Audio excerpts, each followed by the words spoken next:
Good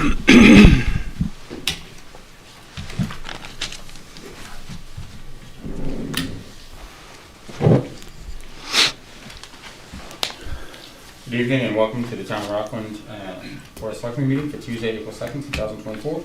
Please stand and join us for the Pledge of Allegiance. Lori, can you start us off? I pledge allegiance to the flag of the United States of America and to the republic for which it stands, one nation, under God, indivisible, with liberty and justice for all. Thank you.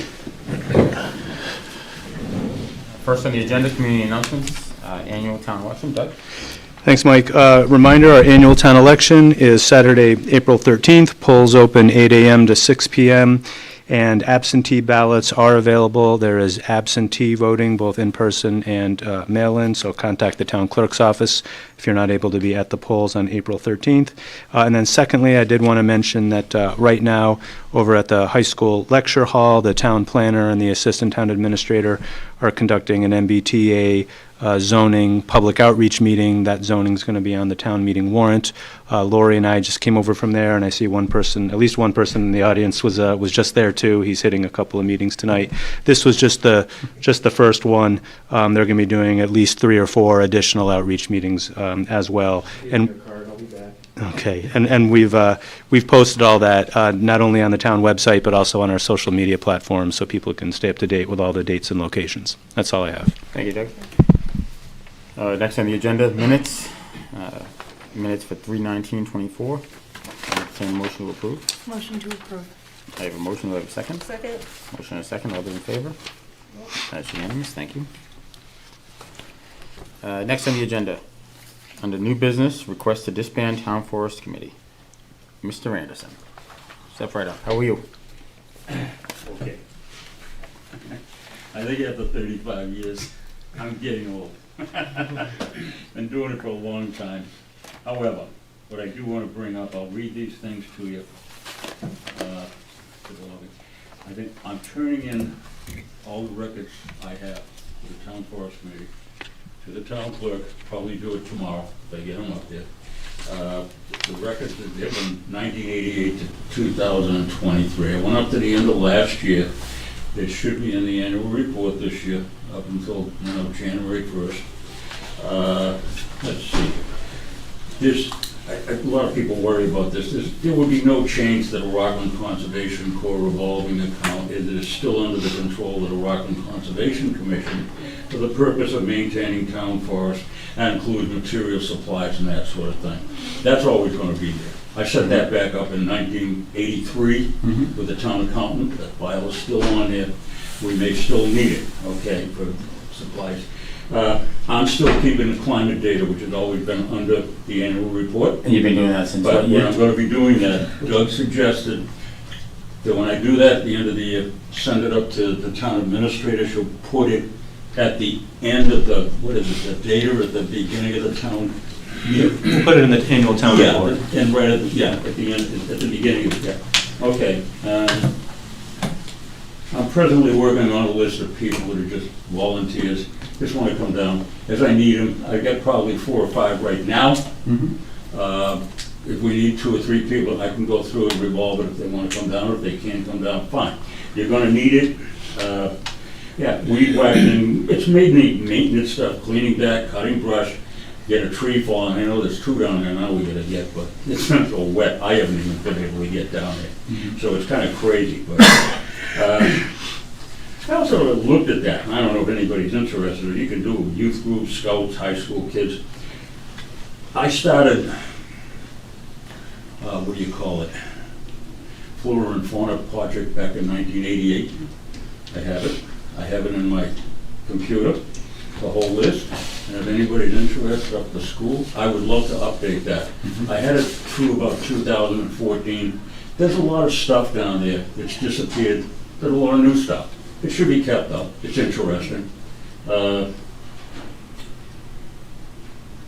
I hope still that I have access to the services of the town, like the highway department, park department. I know they come down once in a while. They redo that road that comes in off of North Ave, repair.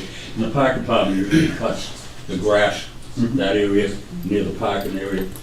But, I mean, other than that, like I said, any interested volunteers, they can call me at my house number, 781-878-6370. And after 35 years, I'm old. I can't do this anymore. It's getting hard for me. I can still wield a chainsaw, but it's not very often. I was lifting logs, stuff like that. Now, I'm almost 80 years old. I'm 78. So I said, it's getting hard. And you look at all the other things that are going on, I think it's time just to let all the intricacies go. You don't need it. If you just have volunteers that can get down there and do that, that's fine. I don't have a problem with it. I haven't seen anybody beating down my door to get over. So. Well, I think it's one of those things, George, obviously, from a board perspective, from town perspective, we thank you for the 35 years of doing this, and you really turned that into a nice spot in town. Secondly, I have groups that come to me all the time looking for ways to volunteer in areas where they can give back in town. I know a lot of landscapers that are always looking for ways that they can give back, and I'm sure that they would be more than willing to go up and spend a day just cleaning up, just helping out, and they have the access to the equipment as well as planting and stuff like that. And I think now that you're kind of putting it on our radar, I think, it's been comfortable for me over the last 7 years on this board, knowing that you're there, that you're keeping an eye on it. So I have no concerns as long as you're there. But now that you're letting us know that, this committee is no longer, you're hoping to have it disbanded tonight, we'll put that as a priority for us to make sure that we continue to check in, or at least, take a look and make sure we see if there's any needs that need to be addressed, I don't want to let it go and give it up. Of course. It's an important piece of land. Absolutely is. First of all, for flooding. That's the major purpose of it. Yep. But it has a lot of other things, passive recreation and everything. Yeah. So there's so Yeah, many it's a great people spot. that use that every day. It's unbelievable. It's a hidden gem that I don't think people really. It's a hidden gem that I don't think people really realize and appreciate till they go in there for the first My time. daughter lives in Las Vegas. Yep. She's seen it on, she puts it up on all these things, I don't know what do you call it, Facebook, all these things that they get out there. She says, I've seen that even out there. Yeah. It's all over the country. Sure. You have people who use it all over the South Shore. Yeah. I know North-South River Watershed uses it, they put it in their things, all kinds of it. But it's nice. It's just an interesting place, and it's like, well, I remember the Open Space Committee too. And I said, I'm trying to get something to go from, South Weymouth through the base, through the town forest. You got the rail trail now. I said, it's an important piece to get that all connected. Yep. And it's interesting. So I think, so our next steps, it was created at the Board of Selectmen meeting, correct? So it would just be a vote from the Board of Selectmen to dissolve it. Okay? So obviously with our thanks to you, George, I will entertain a motion to disband the Forest Committee. Motion to disband with gratitude, George. I have a motion. Do I have a second? Second. Motion and a second. All those in favor? I'll It's get unanimous. those records up there tomorrow. I have them all done. They're all ready to go. And you no longer have to worry about posting a meeting or doing any of that stuff. Just you know. go do your thing. The recording of all that stuff that I've done for 35 years. Now, how far back do you have the weather? 1988. Okay. So it's 35. What happened was the first, like from 88 to about 93, there's not as much information, there's very little, but it's probably because I was doing the conservation course from 1983 to 2006. And when that happened, it was almost like doing double every year. So I had to decide, I get in more on 93. So the record is I've pretty complete. been giving you more credit than I guess you deserve. And after some- I gave you 20 more years of credit. I If said can since do that, 1968. I also want to turn Yeah. in the conservation corps records. But I have a reason, I gotta wait on that, I gotta go through back all those records. Because back in the day, when I was doing that, I used to give the kids that did 30 hours a year. And I actually have the first kid that did his 30 hours a year, or 25, whatever it was, back in 1990, and he did it. But I said, kids did that, I give them a $50 savings bond, it cost us $25. And I said, we did that for years. I said, sometimes I'd have 2 or 3 kids each, sometimes I'd 8 or 9. But I said, if they got 30 hours, they got a savings bond. We did donations, we grew our own plants down there, made some money. It was an interesting thing. And I said, they did a lot. And I said, the school, we worked with the school up there, the high school, we ran, But I got all that, but the thing is, I gotta go back to my records. I think I still have a few savings bond things that I gotta get out. I don't Yes. want the social security numbers on that. So when I do that, I'll probably bring those up and bring them to it too, so whatever. Doug? Thanks, Mike. Yeah, I want to thank George for his decades of years of service to the community. It's much appreciated, and I have a feeling there'll be future appreciations for George in the future. This won't be it, but I want to thank you for that. And I was also thinking that I think a lot of your records are on paper, right? They're paper records. So I want to apply for a grant to try to digitize all that. We could create like a page on our website, so all that information would be available forever to anybody. So we'll work on that with you. We'll certainly do that. And if you need stuff like, it's like I said, I have the weather reports in town too. And if somebody needs those, I have the files. I can just send it to somebody if you need it. The information is there. It's public record. I also keep the precipitation data for the state on station 745. There's a lot of resources in there. That goes.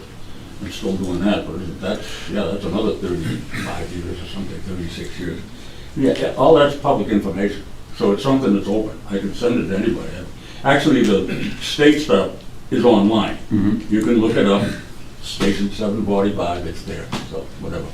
Okay. All right, thank you, George. Appreciate it. Next on the agenda, other new business, not reasonably anticipated. Doug? I have none. None. Moving on. Old business. Approve and sign final 5/6/24 annual special town meeting warrant. Doug? Thanks, Mike. So we'll do the actual signature at the end of the meeting. We won't tie it up now. But if it's okay, I would just like to quickly run through the final warrant and answer any questions or concerns that you might have.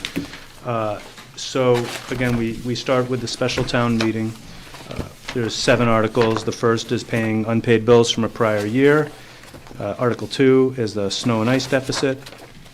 Article 3, as I mentioned at a prior meeting, we need to re-vote the articles that we voted at our November special town meeting that we funded from free cash per a rule from the Department of Revenue.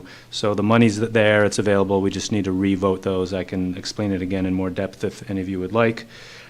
Article 4 is an article that we may need to vote on, and we might be able to pass over, and I'll explain it again. This is for additional funding for the police station roof and HVAC project. As we've gone through with roofing engineers and with HVAC engineers, the cost estimates continue to increase. So I did put a placeholder in the warrant for an additional amount if it's needed. We are going out to bid right now on this project, and we will have firm bids in hand before town meeting. So we'll know definitively, whether this will be needed or not. And I'm sure if it is needed, people will ask, voters will want to know why, and we'll be able to show, it's the free market. This is, the cost of public construction. Hopefully, we won't need it, because I do have an ability with our appropriation for town capital projects, plus the Finance Committee's reserve fund. We do have an ability there to cover some of the extra costs. So this is really only going to be needed if town capital projects and the reserve fund cannot accommodate it. So I'm hopeful we won't need this. And if that's the case, we'll just pass over that article. Articles 5 and 6 are free cash appropriations to the school department for unanticipated special ed tuition and transportation, and also purchasing transportation vans. And then Article 7 is for retirement buyouts and other non-salary items for folks that are retiring. Those are all the special articles. Any questions on that? All right. So then we go to the annual town meeting. Pretty typical town meeting warrant, where we have the standard articles, financial articles, and then at the end we have zoning and the charter, but I'll run through them. Article 1, annual town elections. Article 2, setting the elected officials' compensation. Article 3 is the general fund operating budget. Article 4 is raising and appropriating limited funds into OPEB. Article 5 is raising and appropriating limited funds into stabilization. And then Article 6 is a free cash appropriation of $150,000 into the capital stabilization fund. And as I mentioned before, that's our plan to continue sort of quote-unquote saving up for our fire department ladder truck. Article 7 would add a new revolving fund for the Parks Department, so they can start charging fees if they so choose for use of fields and things like that, and then that will stay in a revolving fund for them to put back into field maintenance. Article 8 is the required maximum spending limits for all our revolving funds. Article 9 is the Water Department Enterprise Fund budget. Article 10 is the Sewer Department Enterprise Fund budget. Article 11 are all the allocations for the Community Preservation Act. Now we get into a couple of the Community Preservation Act projects. Article 12 is a feasibility study to replace the track, the bicentennial track on Reed Street. Article 13 is a Veterans Tree Memorial. This is something that the tree warden requested, so this would be planting new trees in a Veterans Memorial. Article 14 is the Grand Army of the Republic, the GAR Hall. They have historic documents. This would restore and digitize them. And Article 15 is a Phase 3 for a restoration of the Tramp House on Spring Street next to the Little League fields. Article 16 are all the Water Department capital projects, and as I mentioned earlier, this year we're combining them into one article rather than listing every single item in a separate article. Similarly, for the Sewer Department, all the sewer capital articles are listed under Article 17. Article 18 is a significant article. This is authorization for the Sewer Department to borrow $12.5 million for improvements at the wastewater treatment plant. This would be an authorization to borrow. They would be general obligation bonds. So again, meaning if for whatever reason, some terrible scenario, the sewer department didn't have the revenue to cover the debt service, the town of Rockland is still on the hook and responsible for paying that debt service. But the expectation and the plan and what will happen is that sewer department revenues, because they're an enterprise fund, will pay for sewer department expenses, including the debt service. We're working very closely with the sewer commissioners to make sure that they understand what the debt service is on this authorization and that they have that budgeted into their revenue stream, including the necessary rate hikes that will be required to generate the revenue to cover the debt service. We're also strongly urging them to pursue the state revolving fund, the Clean Water Trust, that can provide 0% interest and can even in some cases result in principal loan forgiveness. That's what's happening with the water department right now. They got approved by the Clean Water Trust. They have 0%, and they may get some forgiveness in the end. So that's a significant article. That's part of like a 3-year plan currently with the sewer commissioners, where it'd be $12.5 million this year, followed by subsequent authorizations of $10 million and $10 million if they stick to their current plan. Article 19 would authorize the sewer commissioners to enter into a 5-year contract for the operator of the sewer plant. Currently, under state law, those contracts are limited to a shorter duration. Similarly, Article 20, the school department is looking for the authorization for 5-year contracts for transportation-related services. Article 21 is town capital projects. Article 22 is like a one-time free cash appropriation for the building commissioner to be able to handle derelict properties. Think of, properties that have blight, abandoned properties, things like that. Ultimately, this is something that I want to build into their operating budget because this is not something that will ever completely disappear. We just haven't done that yet. Article 23 would do the ADA accessible front door at the senior center. Article 24 would fund active shooter response training for the police and fire departments. And I want to note that that's a very important collaboration. A lot of times active shooter training is just police, but in this instance it's combined because some of the newer models have firefighters and paramedics and ballistic gear following closely behind police, trying to save as many lives as they can. So that's really important training. A variety of fire department equipment under Article 25. Article 26 is to make building improvements at the garage building at the recycling center. Those are critical improvements. Article 27 is a variety of highway department capital.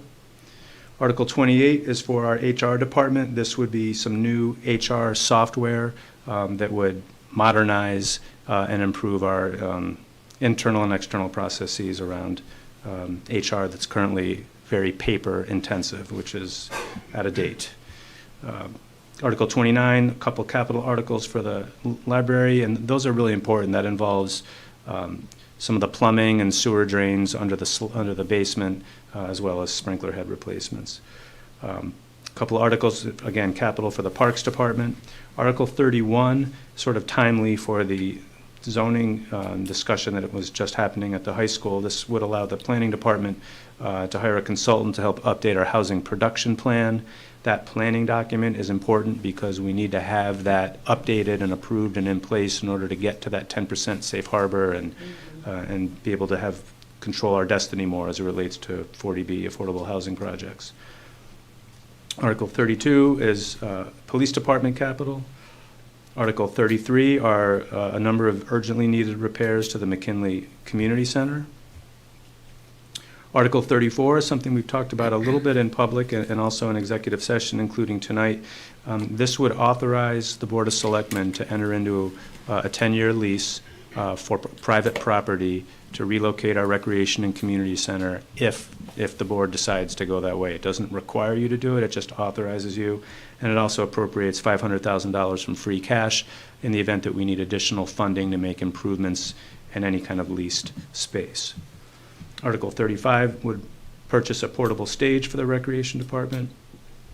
Article 36 is a variety of school department expenses. This is a significant total.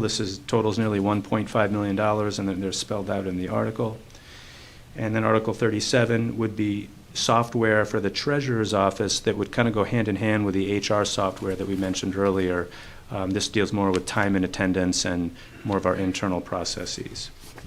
Article 38 would increase the amount of money that we can pay, I shouldn't call them volunteers, but that we can pay people in the senior tax work-off program. Would bring it up to a $1,000 cap, which is appropriate and brings us more in line with some other communities. Then Articles 39 through 43 are the MBTA community zoning bylaws. Again, that was being discussed right now over at the high school. Our hope, given the number, I think there's 4 or 5 outreach sessions that are currently planned, and so our hope is that based on all that feedback, voters will be educated and informed, and we'll be able to craft a better presentation at town meeting, knowing what folks' concerns and questions are. The one thing, again, I'll just highlight that was discussed in the outreach meeting is this is a law. This is a state law. We have to adopt this zoning. If we don't adopt this zoning, we will lose millions and millions and millions of dollars from the state, and we will get sued by the Attorney General. We'll incur lots of legal fees, and then we're going to lose. So I can't stress this enough. It's critical that we adopt this. It's only zoning. The state sounds real helpful. They're shaking us down, basically. It's only zoning, meaning. Guys, you gotta let me finish, all right? Thanks. Apologies. What I mean by saying it's only zoning means that the state law does not require any housing to be constructed. It just requires that the zoning is adopted. And it's been clear from my conversations with the state that they are trying to make an example out of Milton, which is being sued by the Attorney General's office, so they can not have any other communities vote it down. So I hope those articles pass. Articles 44 through 46 are updating our FEMA floodplain maps. This is something that has to be done periodically. We've done this recently. We have a lot of information available on the planning board and planning department's website showing all the FEMA firm maps so everybody can see exactly where they are. We also have a hard copy that shows the entire town right downstairs in the conference room below us up on the bulletin board. And then last but not least, Article 47, which is the update to the town charter as recommended by the Charter Review Committee that you appointed. And I should note, and I'll mention this a little bit more under my comments at the end of the meeting, I just did a video interview with the chair of the Charter Review Committee. We put that online, so hopefully that's a good starting point for folks to get a handle on what that is. And there'll be more outreach meetings as well. So all that being said, I know you guys have already looked at the warrant. I'm happy to try to answer any questions you have. If there's any other typos or anything, let me know. So hopefully that was helpful. Any questions, comments from the board? Yep, here's my list. For number 7, for the park commissioners, for their revolving fund, I think this is a great idea for them. Yep. Would they be able to charge fees for dumping on the rail trail or in the town forest? So that would really be something different. So that would be more a fine. Yeah. That would be, you know, Right. it would go to the general fund. And those are capped under state law. This revolving fund Yep. are really fees for use of town property, not Yep. fines for. I gotcha. but Okay. for, Yeah, that was violating my a law. question. Okay, and for the authorization to borrow 12.5 million for the sewer commissioner, it's for the sewer, it's number 18. Yep. Just for the public's knowledge, can you list the improvements that this would cover? Yeah, so I don't have in front of me the paperwork, but I believe my recollection is based on some updated analysis on the condition of the plant, they're reprioritized, that, by they, I mean the sewer commissioners, are reprioritizing which work needs to be done sooner. I think originally they were focusing more on phosphorus treatment, and I think they're able to meet the EPA's permits with the chemical treatment that they do. I believe this would be focused on designing and making improvements to clarifiers and aerators, I believe, but I'm Okay. not a sewer expert. Okay. That's what I'm told. All right, because we just gave them an allotment of 2.5 million for some of that stuff too. I just wanted to point that out. Yeah, so most of that 2.5 million, if I recall off the top of my head, it was for inflow and infiltration Yep. remediation, replacing the generator, and also rehabbing the digester boiler. piping, yeah. Those, and also a piece for the design of wastewater treatment plant improvements that was commingled or combined with an ARPA, Yeah. a authorization to borrow. So Okay. that's what I think that is All right. for. And maybe Jean can speak to this. What types of things are you going to use the portable stage for? Do you want me to come up or should If- I? Yeah, just say that, Yeah. you're fine. Yeah. There's a microphone in the room. So it's a collaborative effort between myself, the Veterans Agent, and the Rockland Day Committee. We all rent stages at different points in time, not so much a Veterans Agent, but he has had need for it, and most of the time we're putting a lot of these bands and entertainers on trailers, or a small little trailer that the Parks Department has. It's really unsafe. And this is actually a bigger platform than what we have, and it's made for indoor-outdoor use. Oh, cool. So at just different points in time, we've all said that it would be great to have something like this rather than continuously renting it, because over the cost of they're renting stages with all of the events that we're doing, I think this stage will pay for itself in 2 years, Excellent. maybe less. Okay. Yeah. Great. And my very last thing is, with the MBA community zoning bylaw amendments, what specifically will we lose from the state if we fight them on this? So in the presentation that Allison is doing next door, she listed a lot of them. So just like one example off the top of our head would be the $400,000 that we got to purchase the McCarthy Farm. We wouldn't be eligible for that type of grant. MassWorks grants, which, we already have $1 million MassWorks grant to Yeah. help design improving Hingham Street and widening Hingham Street. All those, Yeah. and MassWorks is also critically important for infrastructure improvements like water and sewer and things like that.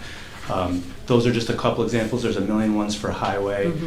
We've totaled them up, and we have the list, but it literally totals $19 million just over the last couple of years Yeah. alone. So it would be significant. Right. And then, I'm sorry, one more thing, is Yeah. there have also been threats, although we haven't seen it Yeah. official in writing, about also just losing state aid. So, I mean, Yeah. we're very heavily dependent on regular state aid, like Chapter 70 for the schools, things like that. Yep. There's been threats of potentially losing some of that revenue as well. So it would be devastating. Well, I mean, you saw how we talked to Yeah. Senator Keenan, we talked to Dave Yep. DeCoste, Rep. DeCoste about this. Yep. We questioned when this adversarial relationship between the state and local government was created, where they tell us we have to adopt a zone or else. And, we have no information as to what the point of the zone is after the fact. All we know is we have to adopt this area, and then my guess is 5 years from now, they're gonna tell us what we have to put in that area. We're not gonna be able to do anything because we adopted it, but that's the way the state's been working, and they're at a point right now where, in this case, they do they do have money that we depend on Yeah. in order to get things For done in the sure. town, and we're seeing what they're doing in Milton. There's no question that the town of Milton needs improvements to their seawall, and they're taking away a seawall grant. So it's, Yeah. they're flexing their muscle, and this is unfortunate with Well- how they're behaving. Yeah, I'm thinking about maybe reaching out to the lieutenant governor's office and getting her into one of our meetings, just to explain the emergency and dire need for housing. Well, I think, I mean, we can definitely reach out. I'd be shocked if she comes. She'd probably send a letter or at Okay. best an aid. But I doubt we'd get anything because every community in the state has been asking for them to come and they're not coming, so. Yeah, if I can just add to that, at every, at every state mass managers association meeting I go to, or even just regular MMA meeting, every community is up in arms and is Yeah. vehemently, WTF. expressing their anger and outrage. And the answer from the state is, there is a housing crisis. And the way that communities throughout the state have zoned essentially half-acre, full-acre, three-quarter acre, single-family house lots have contributed to the housing crisis. The state, needs by right, dense housing, and basically, too bad. Like, this is a state priority. They passed a law, and they're just not sympathetic to our complaints about it, unfortunately. And I make the argument all the time that there's plenty of space in a lot of the richer communities. However, the state doesn't seem to want to focus their attention on those communities because they'd rather focus their attention on a town like Rockland or Yeah. some of our neighbors. But there are definitely towns in, Metro West and some of the neighbors closer that have huge acreage of open space that could easily be put as housing, but they don't want to change the demographics or the financial demographics of the town as well, so. And then also another point of consideration, do we know about how much the town of Milton is going to have to pay or incur in legal fees Right. because of this as well? So I can only imagine Yeah. that's quite significant. Yeah, so I don't know that number yet. Like, they immediately lost a couple $100,000. I mean, that was like a quick one. But, it depends on what kind of counsel you use, right? So if it's like a general counsel, that could be $225 an hour. If you hire specialized counsel, it could be $500 an hour and up. And, going to court easily costs hundreds of thousands of dollars. Right. What's it worth to not have another Corey Alvarez? What's that worth? Uh, Yeah, but it's $20 million. So, okay, guys, we still kind of, do things. If you're looking to talk, then you just try to get my attention and I'll give you an opportunity to talk. As far as that's concerned, the MBTA, and we've argued this quite a bit. We've argued this to the state level. We've argued this with our state reps and our state legislators and state senators. I appreciate it. And we continue to argue it. I would like to see this board put it to that. And we this continue to question. argue it, I but appreciate that you're not just glossing over this and. But we do Exactly have what they to, told me. but we do have to sit back I and take into consideration the best interests of all the residents. And if we end up losing millions upon millions of dollars, I mean, I don't know if you're, a college football fan, but, this is similar to the death penalty that, programs have received for gambling in the past, right? So this, going against the state at this point, it's a terrible situation. It is terrible, but Certainly a we delicate do scenario. not have, They've got like a gun to the town. we haven't, yeah, we're being held at ransom for the most part. We can call it what it is, extorted. We can say what we think it is, and that's probably what I believe it is, and every time I've asked a question, a follow-up question as to what the goal of this area is, or what type of housing we're looking at, I've received nothing. I've received no answers. They're looking for a designation. When I pushed back and I said that I don't believe that we're actually adjacent to MBTA, I mean, if we can't count Union Point as an area that they could have made this, then I don't count that as being the case. I said the train passes through Abington, but nothing comes through Rockland. Like, what's the matter that we're adjacent? Put in an MBTA community where they benefit from the train. We're far enough, parts of our town are far enough away. You still have to park in Abington. So we've been exhausting it. There's a lot of stuff a lot of questions that have been asked, of our state senator and legislator, some of it in these meetings here, some of it, behind the scenes. Some of it we continue to write letters inquiring what can be done. But to this gentleman's point, the state, we depend on the state for how much local aid this year, Doug? Well, I mean, just school alone is, 27 $18 yeah, million 18 million. in state aid alone just from the So- schools.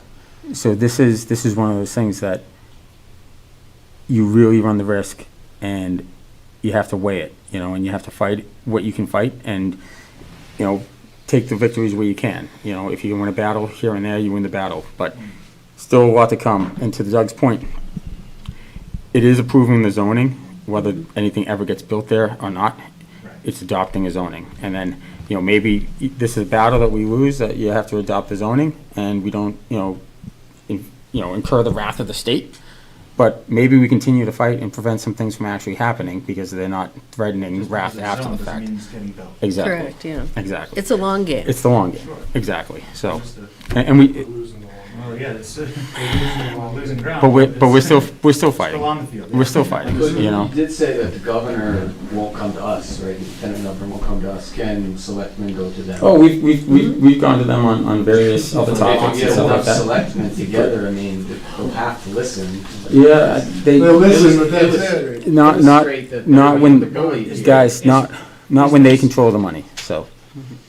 There's no sort of a committee that can be made between the towns who maybe dissent to these sorts of activities? So I think residents can do anything residents want to do, residents, we say this all the time, residents can coordinate, residents can start, Get a committee a together. pack. A committee together. You could start a subcommittee, you could start a PAC, you could Yep. create it together privately with, and you can start rallying through different communities and stuff like that, and you take the fight to the state. And obviously, as individuals, we'd be able to support it or whatever, and we continue to have our conversations with, the people that we can have our conversations with. But at this point, like I said, you fight the battles you can win, and you fight some of the battles and you continue to push, and if it's zoned, it's zoned. It doesn't mean anything's ever gonna get built there, and but when a gun's to your head, you gotta do what you gotta do, sometimes, Sure. so. And I know that's not a great answer, I hate having to say it, It's the- because that's not it's my, not the answer, it's not right? my mentality, It's not a but, great answer. so, but, thanks, guys. Doug? No, that's fine. All I was going to say, my last point on that was just that our biggest advocate is the Massachusetts Municipal Association. They represent every single city and town in the whole state, and they're very sophisticated. They have, I don't want to call them lobbyists because there's a negative connotation, but they have people that they meet with legislators, they meet with the governor, and they have been hammering them on this. So it's not as though municipalities aren't represented with their perspective, but it's a state policy and it's enacted in the law. And it's so, I just want you to be aware, that it's not as though these perspectives haven't been brought to the state. They've been very effectively communicated by professionals that represent every city and town. And again, there's a variety of reasons why they passed that law. Understood. Okay, where were we? Any other questions? Okay, so, I'll entertain a motion to approve the town meeting warrant. Motion to approve. I got a motion, do I have a second? Second? Motion and a second, all those in favor? That's unanimous. Great, thanks, Mike. One thing I do want to note, it's very minor. On page, let me find the exact page, it's the first page of the town charter, which is page 78. So I had to merge lots of different documents into this single town meeting warrant document, and the document for the charter had like a table of contents that kind of, I forgot the right term for the technology, where it kind of automatically updates the pagination, based on the document. But because I had separate zoning and other parts with crazy formatting that I couldn't just copy and paste, I had to merge in PDFs. Long story short, it doesn't update these table of contents pages on just the charter piece. So I put a note right at the top. Table of contents, page numbers not accurate, due to merging a document. So just in case you wonder why does that reference page 67 and it doesn't, it's just I didn't want to blow up the whole thing. So, but thank you for approving the warrant, and we'll have you sign it after the meeting. Okay, next on the agenda, FY25 budget, if necessary. No updates. Okay. Next on the warrant, agenda rather, update on current status of HR department. Great. So I'd like to ask our outgoing HR director, Stacy Callahan, to come up for a minute. And while she does, I just want to make a couple of remarks. I know she doesn't really want to be doing this, but I appreciate her kind of humoring me. Again, Stacy's been with the town for a number of years. She's moving on to a fantastic professional opportunity in another town. What we put in your packet is her annual report that she just wrote for the 2023 town report. I put in the job advertisement for her replacement, along with her job description. And I just wanted to briefly recognize Stacy and what she's accomplished over the years. And as I was thinking about it, like, I don't have a long speech or anything like that, but I was just trying to think of the different traits that Stacy's, in my observation in the 5 years I've been here, what she's brought to our organization. And these are all true, and it's really pretty powerful if you think about them. So in no particular order, just as I was thinking about them, these are the things that I've really appreciated the most about Stacy, is her cooperativeness at all times, very self-directed in all of her work, very knowledgeable, completely competent, highly professional, always reliable, and especially in her role in HR, compassionate, because there's a lot of very difficult personnel situations that an HR director has to be able to handle delicately, and both compassionate, but yet also at other times needing to have difficult conversations with people and never shying away from that. So it's a huge loss for us. I just want to thank her publicly for all of her years of service. She started in the treasurer's office, really created the whole HR department from scratch, building it up from a benefits coordinator up to where we are now with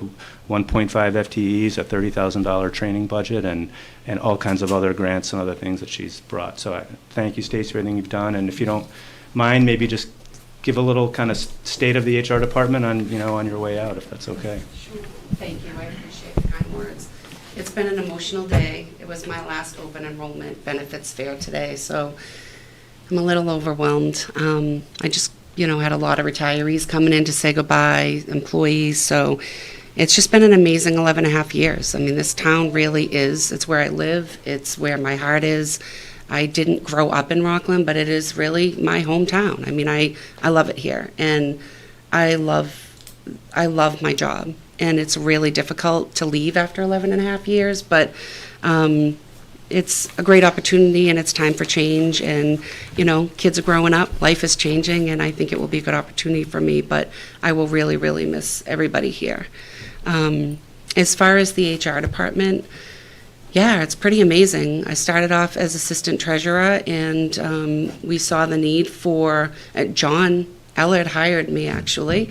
So I worked for John for a couple of years and saw the need for really a benefits coordinator, and we sort of migrated it to an HR coordinator, and we handled all the benefits, the 111F workers' comp, all sorts of things, and then handled a lot of collective bargaining, and got to learn a lot about that process, which has really given me the knowledge and the preparedness to be able to move forward in my next position.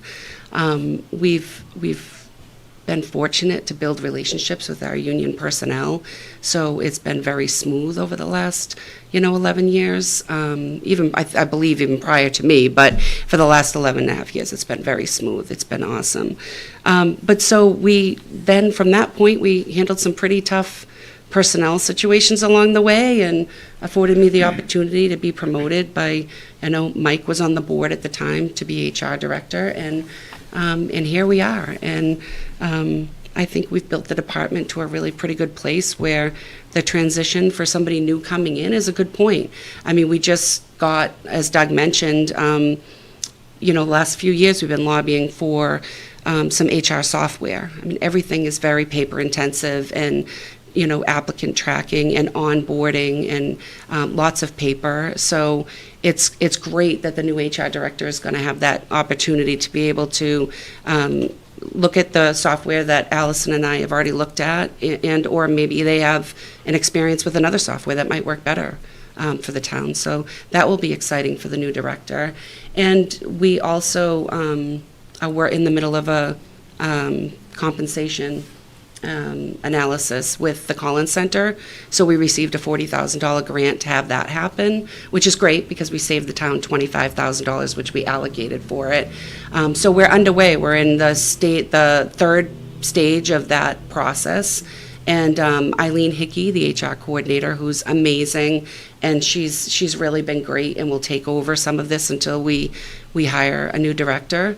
But that the analysis, she just sent out all of the emails to have the next step of interviews for the 70-plus employees that sent back their position questionnaires. So we're moving forward with that. And in the end, the town will have a comprehensive compensation and classification plan, which is very much needed, and it will be really good. I'd suggest every 5 years re-looking at that. But it will be the first time we've had that in place. So I think it will really help Doug and the next director, look at the next 5 years down the road as far as employees' salaries and classifications go. So there's been a lot of work done. There's been a lot of successes, some failures that we've had to learn from, but overall it's been amazing. And I think the new director's going to be in a good point to move forward and bring on some new ideas and follow through with some of the existing ones. So, but I do want to thank the board. I mean, honestly, I'm really trying very hard to keep this together. So, I can't even tell you how appreciative I am of your support through all of the years. Whether I worked for you, whether I worked with you, whether you were on the board to help promote and follow, allow me to grow and allow me to be independent. Doug, I really appreciate your professionalism, your expertise. I've learned a lot under you. I don't think I would be able to have even applied for this position if I didn't have that confidence from, so much that I've learned under you as a town administrator. So I'm extremely grateful. Sue Ide, I've been with 11 and a half years I've been here. She's been extremely helpful. Eileen, the HR coordinator, she really, even today at the open enrollment, I mean, she just she's a breath of fresh air. She's so excited. She loves her job. If anybody ever talks to her, she's just the happiest human being. And she's knowledgeable and has really learned a lot the last year and a half. So I'm really, I'm hopeful, and I know that you're in good hands. And to all the town employees, I mean, honestly, I've learned something from each and every situation, encounter, whether it's good, bad, the ugly, whatever it is, I've learned from it. The relationships that I've forged have been amazing, and I know that I'm walking away with so many friends. And that's hard being in an HR position, walking away with friends. But I'm proud of that. I feel like it's been an amazing 11 years. So, thank you. Any questions, comments from the board? Congratulations. Thank you. And thank you for bringing this town to the next level of professionalism. You really have. And I find you to be one of the most chill people at the town hall. And I'm not chill inside right now, I can tell you that. This is a mess, yeah. Yeah. No, I mean, just, I wish you all the best Thanks, in the Laurie. future. So, thanks. Thank you. Anyone else? Well, we've been most fortunate. I congratulate you. You're taking some really wonderful steps for your own personal journey, and I think we've been most fortunate to have you for the time that we have. And on a good note, because you live in Rockland, you're still very I will close. still be here. You can find me in the supermarket. But thank you. I can go back to the supermarket. I don't have to just pick my groceries up anymore. Again, thank you. I'm obviously very proud of what you've kind of grew up to be, so to speak. And I wish you nothing but the best. I'm sure you're going to do great in Hull. Thank you, John. So, a few years ago, obviously, there were a lot of characters a lot of personalities that were going on.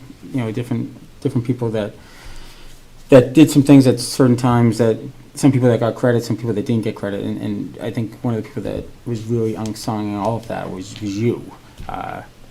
you were a rock for Marcy at the time when we didn't have somebody really in the chair, and she was kind of learning the role and working with us as a board. And she would call me every day and say, if I didn't have Stacy, I'd be out of my mind right now. So for that, I'll always be grateful. But for the other part is we always talked about, you know, your role as a benefits coordinator, and for years, I wanted it to be more than that. I wanted it to be, you know, I say it all the time, government's inefficient, business is efficient, and I wanted to model this town hall as a business. And you cannot have a business without performance reviews, without a professional HR director. You cannot have, with all this training, the online training that you just implemented. This has been the goal of this board, and you had it as your vision as well, and for that, I'll be eternally grateful. You've been a great employee and a great friend, and Thank you, Mike. Hull is lucky to have gotten you, and still not going to talk to Jen. She's done. But Sorry. but it's for you personally and professionally, I couldn't be happier for you, and Thank I'm you. sure I'll run into you in all the places I usually run into you. You absolutely will. Of course you will. So, I with that, appreciate that. Thank you, Thank Stacy. you. Appreciate everything. Appreciate it. Mhm. Is it all right for me to say that I think I need a drink? I would expect nothing less. I don't know if we can say that as selectmen anymore in this town, but you know, we'll see. Next on the agenda, other old business not reasonably anticipated. Doug? I have none. None. Town administrator's report and correspondence. Thanks, Mike. So I do have a couple items to go over, but I'd like to ask Courtney if she can just come up first, just to give a brief shelter update. Not that there's anything that dramatic, but I did ask her to just update you on a couple of things, and then I'll do my report after that.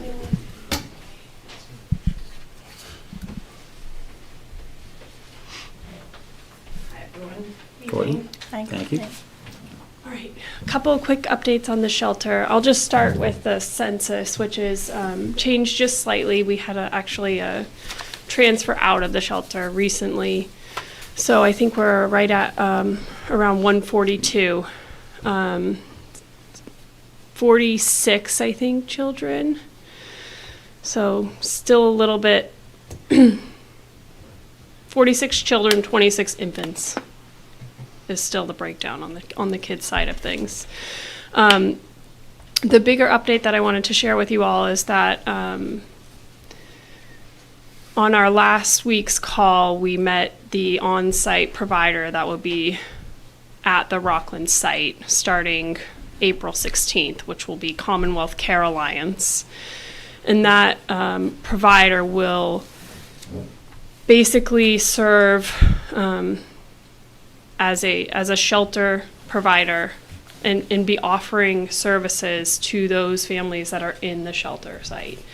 So once the provider moves on site mid-April, the National Guard will move off site. They will no longer be on site. The Commonwealth Care Alliance will provide staffing for the site, basically around the clock, including security, unarmed, uniformed security on site. And we'll be providing those wraparound services and transportation, medical kind of coordination and care. All of that is still not within necessarily our control. We weren't part of those contractual discussions, but it is, I think, positive in the sense that we will not be responsible for any kind of services that will be needed to be provided to those residents, and there will be a provider on site that will be able to assist those families that are in the shelter with kind of those much needed wraparound services that we've all kind of been talking about as this situation has unfolded. So those are just kind of the one big update that I wanted to provide to you all. We're still getting a lot of the details about exactly what those services are going to be. I will continue to provide updates for you all when we have some more of that in writing. But as I understand it right now, there will be staff on site, there will be a nurse on site, there will be security on site, and that service provider will be providing some of the kind of softer services that will be needed for the families that have kind of just either not been there or been kind of had to have been provided through the different regional medical entities like South Shore Health or Manic Community Health. Happy to answer any questions to the best that I can tonight, but I wanted to make sure that you all knew that there was going to be a new provider on site at the shelter starting mid-April, and that we just learned about kind of who they were going to be and when that was going to happen last week. So, And actually, if I can just add one thing Yeah. to what Courtney said, because it's not even really a new provider as much as like the first provider, really, because it was just the Correct. National Guard before, right? Correct, And yes. So that was part of all of our frustration from the beginning was people were getting dropped off there with nothing but the clothes on their back. They had National Guard there just kind of doing some paperwork, and there was nobody there to provide any of these kind of wraparound services to make Right. sure if somebody goes to the hospital, deliver a baby, that they have a car seat to get in an Uber or a taxi to get back, or Right. coordinating medical care and all these things that we were scrambling to try to connect nonprofits to do things, and it was just so inefficient. And so I know we're all frustrated about having the shelter here, Yes. but as long as it's here, this is a very good thing that they have a professional provider that's going to be responsible for all those things, and that will definitely relieve some of the burden on the greater community and nonprofits, so. yeah, and just to your point, Doug, this is it is a professional service provider. This is not the first site that they've managed that is similar to this. The Rockland site is one of, I think, 10 that they will be managing, and they have familiarity with this particular demographic does go through this type of system. So it will be helpful for them, and I think for all of us, to have them on site managing the day-to-day and helping to navigate some of that. Yes. Yep. That's kind of central. All right, thank you, Courtney. Thank you. If I can continue with the rest, Mike, is that all right? Rest, Unless you had yeah. anything No, go ahead. more on that. So, thank you, Courtney. As I mentioned earlier, Courtney was with our town planner, Allison Quinn, did the first MBTA community zoning outreach meeting. I did touch on that earlier. I should highlight that, and I alluded to this, I did a TV interview with Rich Penny, the chair of the Charter Review Committee. That's now on our town website, it's on the RPS YouTube channel, and it's on our Facebook page as well. The Charter Review Committee is going to do some public outreach sessions between now and town meeting, and the last currently scheduled MBTA outreach meeting that our planner's doing on April 24th at 9 a.m. at the Senior Center. Rich Penny is going to join Allison, so it'll be kind of a combined MBTA zoning and Charter Review Committee outreach meeting at that last one. So I want to thank them for those efforts. And obviously, if any of you get questions from the community, as always, let us know, and we'll build this into the outreach and the Q&A documents we're preparing, et cetera. Just want to confirm again, and we'll probably keep mentioning this over the coming months, that we are going to be hosting a Fox News Zip Trip. The date is confirmed, June 28th. More details will follow, so we're still in the planning phase, but tentatively it's going to be, the date is certain, the 28th of June, but the tentative plan will be to host it at the Veterans Memorial Baseball Stadium, and there'll be a lot of activities there. It should be a really cool thing for the town. Next, I know we'll be discussing this more in executive session, but just for the public to know that we did issue a request for proposals for a potential lease of private space to house our Recreation Community Center. We did receive one proposal that was both responsive, meaning it met the requirements of the RFP, and responsible, meaning the proposer is a responsible entity. So we did receive one response, which we'll be discussing in executive session. Following up on our discussion with Stacy, she and I actually are going to be conducting 3 interviews on this Thursday, the 4th, for 3 candidates for that position. So cross our fingers. And I appreciate that she was able to schedule these literally right before she was out the door. Next, I alluded earlier in the warrant talking about the police station roof and HVAC project, so I'll just give you the specific details. It's a kind of a complicated procurement because state law requires depending on the trades involved, sub-bidding before the general bidding. So just so everyone knows the dates, the filed sub-bids, which are for the roof, will be due on April 24th, and then the general bids will be due on May 1st. So I'll have firm bids in hand May 1st, 5 days before town meeting, and we'll know if we need that article or not. And then lastly, Courtney and I are both going to be out of the office for 2.5 days between April 10th and 12th. We're going to an ICMA regional conference in Boston. And that's all I have. Thank you. Thank you, Doug. Selectmen's comments and opinions expressed by individual members do not necessarily reflect the views of the Board of Selectmen, and the opinions and comments of only the individual member. Selectmember Elwood? Sure, you just said this, but congratulations, Stacy. Best of luck on your new role. We will definitely miss you here. I also wanted to congratulate the Drama Club on putting on an incredible musical once again. Mamma Mia was definitely worth seeing, and in the future, if you all can get out to see their fall, they typically have a non-musical. In the spring, they have their musical. Big fan of their program, and you all should be too. So that's it. Thank you, John. Selectperson Childs? Yeah, hi.